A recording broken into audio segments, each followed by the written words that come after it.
What's up again, guys? Brian here at 3TR, and welcome to another episode of People's Questions, episode 21.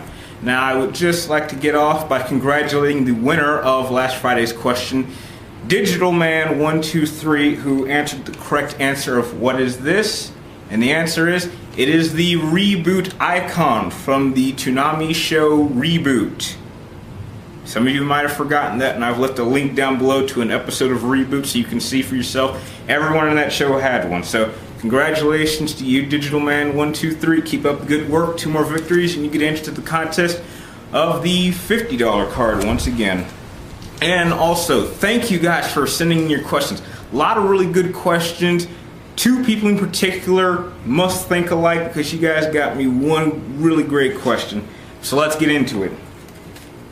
The first question, surprisingly, came from 2 people, so I'm going to give both of you a shout out.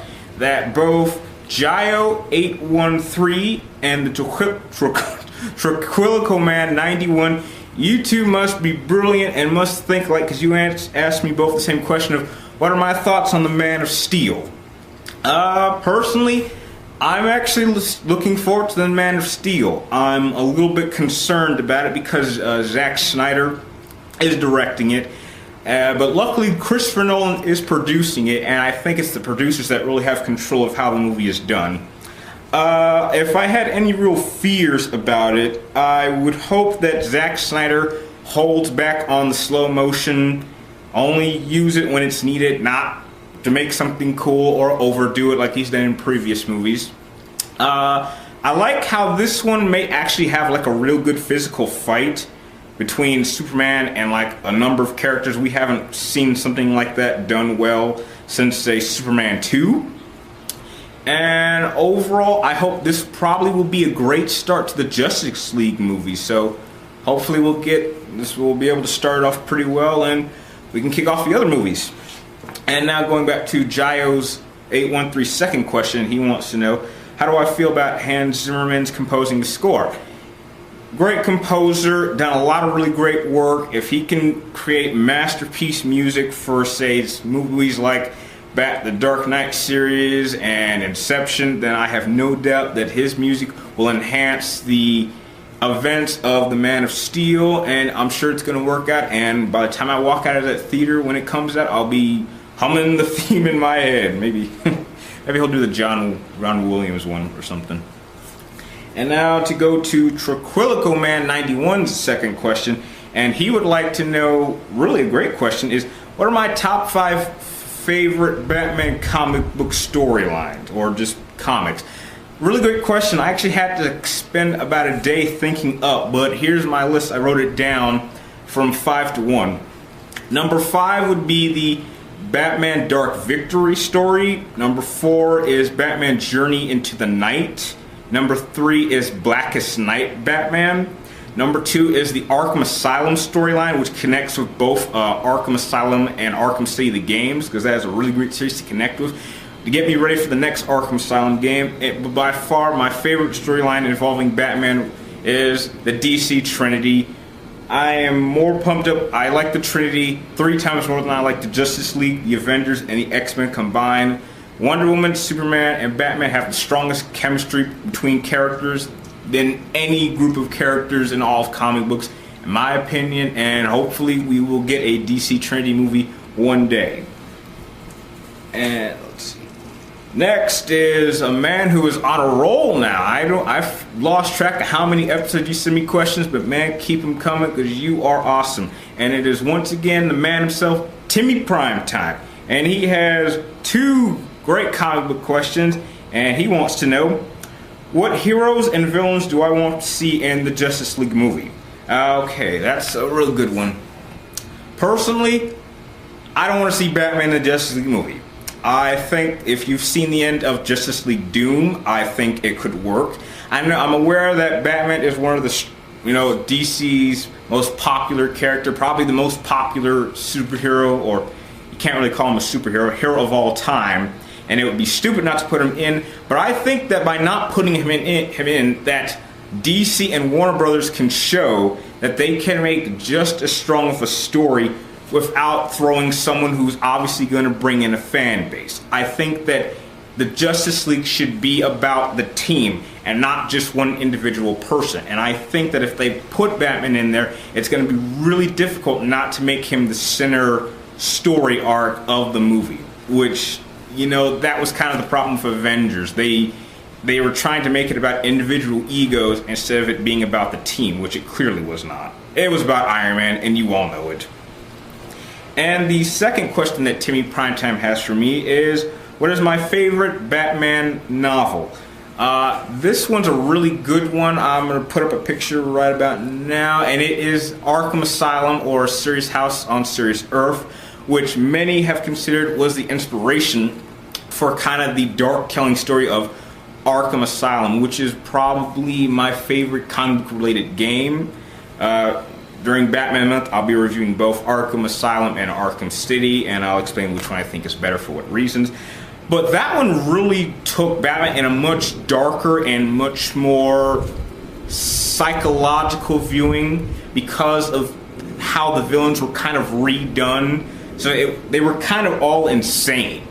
And once again, Joker took over, and he was kind of... It's just a well done. A lot of its inspiration is used in other storylines, but I think that it's most well done in this one because Batman actually has to conquer some of his own psychological and personal problems in order to survive. And trust me, he faces a lot of his villains on their turfs, not his. And so it's a much more effective challenge and a much more, say, intense situation. And you're really worried about Batman at times of, will he walk out of this with his with his mind all together. And last, I get my questions from Smooth Ace, and he has two somewhat good questions, a little off topic, but I can work with that. And he would like to know, what are my thoughts on Angelina Jolie playing Maleficent? I've seen the picture of her, and she definitely looks the part. I'm not sure if she can pull it off. I'm sure she could, because she's a good actress. It's just, I don't think I've seen her in anything that would prepare her for something like this. I guess something close to that might be her performance in Beowulf, but that's a long stretch. But I would need to see more. I need to see a trailer or some footage of her before I can make an overall decision of whether or not she could do it. She looks the part, but as we've seen before, actors can look the part, but they can't pull off the character. So as soon as I see some footage or something when it comes out later in 2014, if I remember correctly, that's when it comes out, then I can make a final judgment. And the final question for today is, do I think that remaking these fairy tale stories like Snow White and the Huntsman is a good idea? Personally, I don't care, because I did not see Snow White and the Huntsman. I think it's an unnecessary choice, because what people are doing is they're trying to take these fairy tale stories, which are clearly for girls, and they're trying to, one, make them appealing to boys, which is a cheap tactic, or they're trying to change the character to make her a strong heroine and a strong, powerful figure of women. But I think they're getting the point. You have to make it feel natural. You can't just click your fingers and all of a sudden, instead of them being this singy, prissy Disney character, now they're a sword-swinging, bloodthirsty warrior. You can't do that. It has to feel natural, and there needs to be enough reason for them to want to fight in that kind of form. And I don't think a character can really do a complete 360 in less than an hour and a half for us to buy that character as a strong woman character, for guys or for girls. It just doesn't work. And with that, that is the end of the questions. And now to get on to this Friday's contest question, which once again will be a little bit simpler but a little bit complicated, and it's a matter of who can get their answer to me the quickest. And this Friday's question is, in what game, no, I take that back, how was the first Metal Gear in the Metal Gear Saga destroyed? Simple question. How was the first Metal Gear, the first official Metal Gear, destroyed? Comment your answers down below in the comment, or send it to my PlayStation Network directly. If you get it right, then you will receive $20 in PlayStation Network gift cards. And also, I'm actually going to start purchasing cards for the Xbox to kind of broaden my audience. That way, if you don't have a PlayStation and you have an Xbox, I'll buy you some Xbox points. Well, if I believe they're $19.99. So if you happen to win, tell me if you want a $20 PlayStation card or a $20 Xbox points card, and I'll send the code to you and you'll be announced the winner in the next episode. Again, please send your questions in. Keep them coming, guys. They're great. Send in your topic reviews for individual videos, because right now I have like 3 more that are coming up and they're all really great topics. You guys are awesome. I think I'm less than 20 subscribers away from hitting my YouTube goal of 100. If I do that, I have something really special for everyone out there who watches my show. And thank you for watching, and I will see you next time.